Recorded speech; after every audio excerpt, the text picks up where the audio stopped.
भाऊसाहेब भैयासाहेब यांच्या मागे न लागता लेकरांना अभ्यासाकडे वळवा, मनोज जरांगे पाटील. विठा येथील सभेत राज्य सरकारला इशारा, आरक्षण मिळणारच.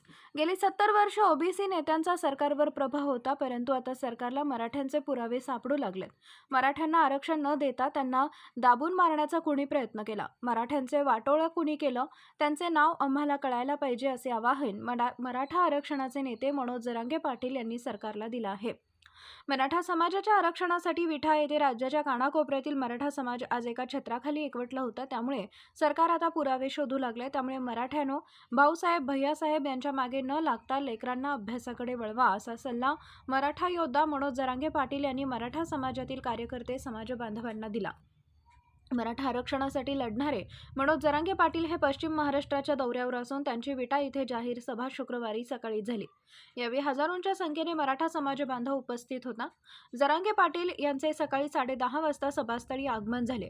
विटा येथे शुक्रवारी मराठा योद्धा आरक्षणाचे नेते मनोज जरांगे पाटील यांच्या विराट सभेवेळी धनगर समाजाच्या कार्यकर्त्यांनी त्यांचा घोंगडे व घुंगराची काठी देऊन सत्कार केला. एक मराठा लाख मराठा करत आपण आता 70% लढाई जिंकली आहे. पाटील म्हणाले, गेल्या 70 वर्षात सर्व राजकीय पक्षांना आणि नेत्यांना आमच्या बापजाद्यांनी मोठं केलं. आज लेकरांसाठी या नेत्यांच्या मदतीची गरज असताना एकही नेता बोलायला तयार नाही. परंतु या नेत्यांशिवाय मराठा समाजाने आज 2.5 कोटी समाज एकत्र केलाय, असे जरांगे पाटील म्हणाले. ज्या जातीने आरक्षण समजून घेतले त्यांना लगेच आरक्षण मिळाले, पण मराठ्यांनी आरक्षण समजून घ्यायला वेळ केला, त्यामुळे त्याचा परिणाम आजपर्यंत भोगावा लागला आहे. आनंदाचा क्षण आता जवळ आला आहे. दिनांक 24 डिसेंबरपर्यंत आपली कसोटी आहे. लेकरांसाठी लढा. आरक्षणासाठी कोणीही आत्महत्या करू नका. जोपर्यंत आरक्षण मिळणार नाही तोपर्यंत मी इंचही मागे हटणार नाही, हे वचन मी तुम्हाला दिलंय.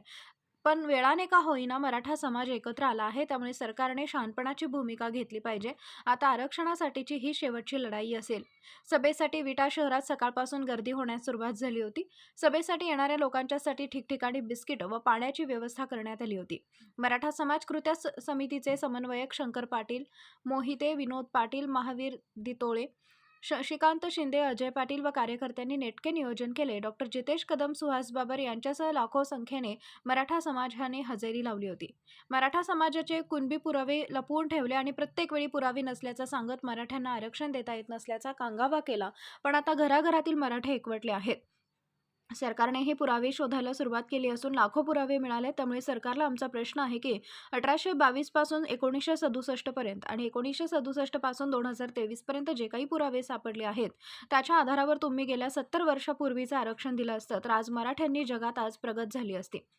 मराठ्यांची पोटजात कुणबी होत नाही का, याचे उत्तर सरकारकडे नाही, असाही आरोप जरांगे पाटील यांनी सरकारवर केलेला आहे. मराठ्यांच्या विरोधात जायचे कुणीही धाडस करणार नाही आणि केलंच तर त्याचा शासन त्याला नक्की मिळणार आहे. विजय आपलाच आहे. जो आरक्षणाच्या विरोधात जाईल त्याला सोडणार नाही, असा इशाराही मनोज जरांगे पाटील यांनी दिलाय. आता लढाई अंतिम टप्प्यात आली आहे. गेली 70 वर्ष ओबीसींच्या नेत्यांच्या सरकारवर प्रचंड प्रभाव होता. आमचे पुरावे त्यांनी स्वतःच्या बुडाखाली ठेवले होते, असाही आरोप त्यांनी केला.